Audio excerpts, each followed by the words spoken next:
Sports God TV broadcasting from DC. Like and subscribe if you really trying to see me. Oh, what a feeling talking sports like religion. No cap over here, man. It's all about business. Share the content. Jump in the comments. Let's get it cracking. Man, my boys done lost three in a row.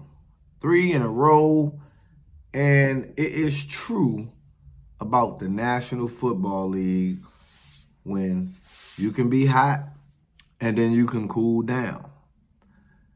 Commanders started 7-2. Most sports books, most analysts didn't have them winning 5 games. They started off 7-2, right? We have lost 3 straight. People are super panicked, acting obnoxious, and pump the brakes. Let's be clear about something. And I have to get this out of some of the Commanders fans' minds, some of the other fans around the league's minds. We didn't have no expectations coming into the season. 5 games. The sports books had us at 6 games to win, okay? So let's make that clear, number one. You got a whole new staff. You got over 30-something new players on this team. Let's make that clear. A whole overhaul. That's what it's been here in Washington. So for us to be sitting at 7-5, yes, we was at 7-2, but to be sitting at 7-5 with 4 or 5 games left, still with an opportunity to get in the playoffs, like I said, pump the brakes. But this game versus our arch rival, the Dallas Cowboys, was horrible. I mean, the first 3 quarters was absolutely horrible. You talking 10-9, a defensive battle, but at the same time against a defense that was giving up a historic amount of points and yards, a defense that couldn't do anything. And then you had an offense that's top 5 that wasn't able to produce anything. And how I look at the game and how I looked at the game, I think Cliff Kingsbury in the first half play calling was awful to the point of how Dallas was attacking. Dallas was attacking. You can clearly see that they were winning the line of scrimmage battle up front. So therefore, some of your play calls had to change. They just had to, because you couldn't block the team that was in front of you.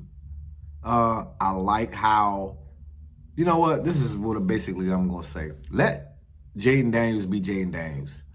The reason why he was drafted number 2, which I think he still should have went number 1, was because of the way he plays. He's electrifying. He got his legs, his wheels, he can make the throws and all of this, that, and the third. But you got to let him play. Let him play. Call the plays. Get him outside the pocket.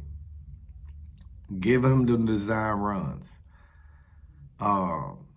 All of that, which they did. The RPO game was cool. I think Jaden could have kept a couple of those and had some big runs. He could have probably had 100 yards rushing easily, because there was a few that that DN was biting down on that running back, and he could have turned the corner. He could have pulled back and turned the corner.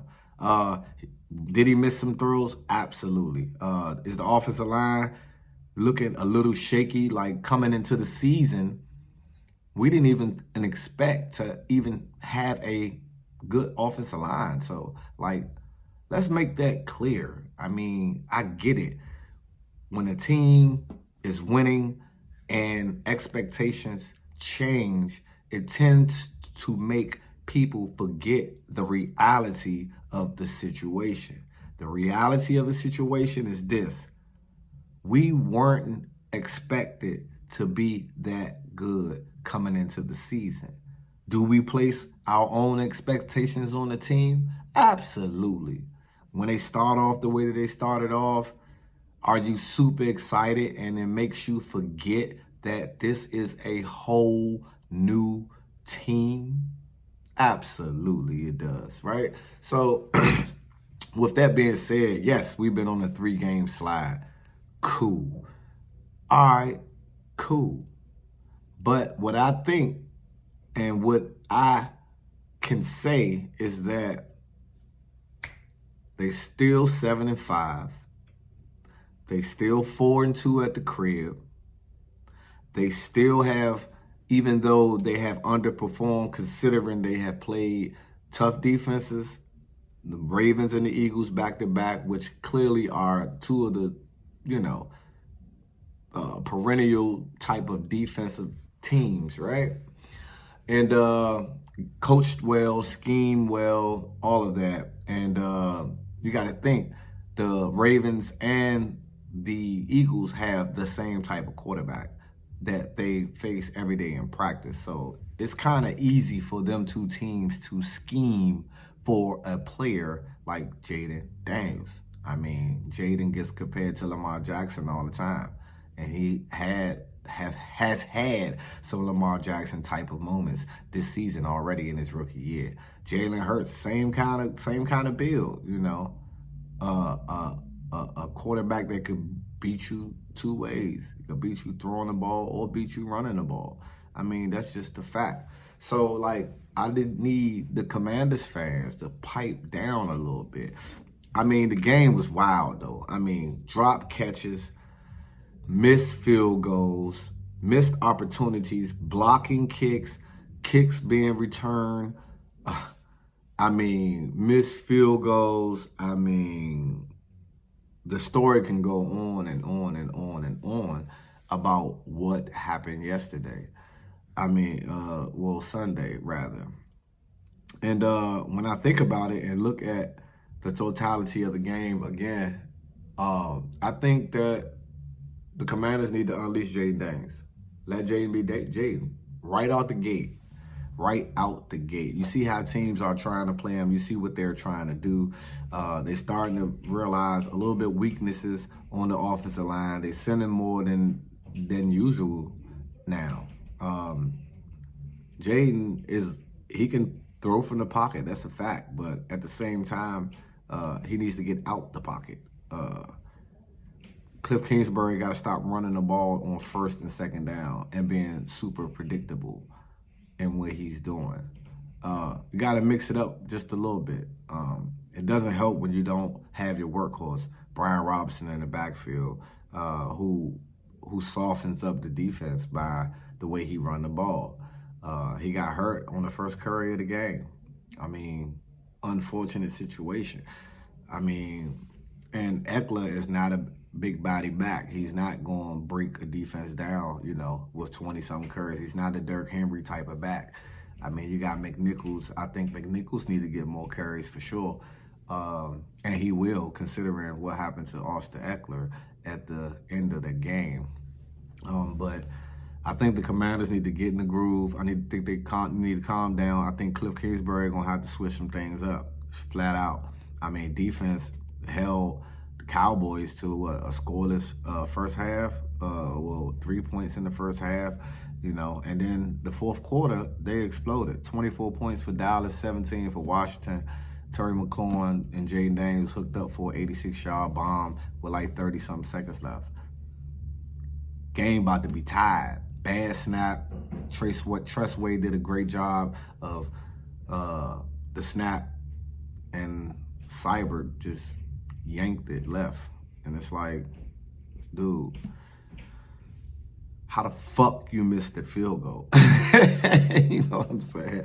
But at the same time, listen, man, you got the remaining schedule. You got 5 games left, right? And out of those 5 games, we can win 4 of them. 4 games put you at 11, right? And you can finish the season 11-6 and make the playoffs. And of course, you got the Eagles one more time. You got the Cowboys one more time. You got the Texans Not the Texans, but the Titans next week, and then you send it off with the Saints. You got the Saints and Falcons. Okay, so yeah, Tennessee, New Orleans, Philly, Atlanta, and Dallas. You can definitely finish the season off 11-6 and still make the playoffs. But there's a lot that the Commanders have to regroup on. Definitely need that bye week. That bye week definitely is needed. But yeah, man, what's your thoughts and comments on this game as we fall to our rival, the Dallas Cowboys? I just think people need to pump their brakes on the emotions of not realizing and understanding that this team was not expected to be a 13, 14 win team, a 12 win team from the beginning. They have already exceeded expectations. And now the expectation bar is rose. People want to jump off the bandwagon because they lost 3 straight. That ain't the case. I think those coaches and players will get it together. That's why Quinn has hired the people that he has hired to be in that building. It's your boy, Sports Guy TV, where we talk sports like religion, and I'm out. Till the next time.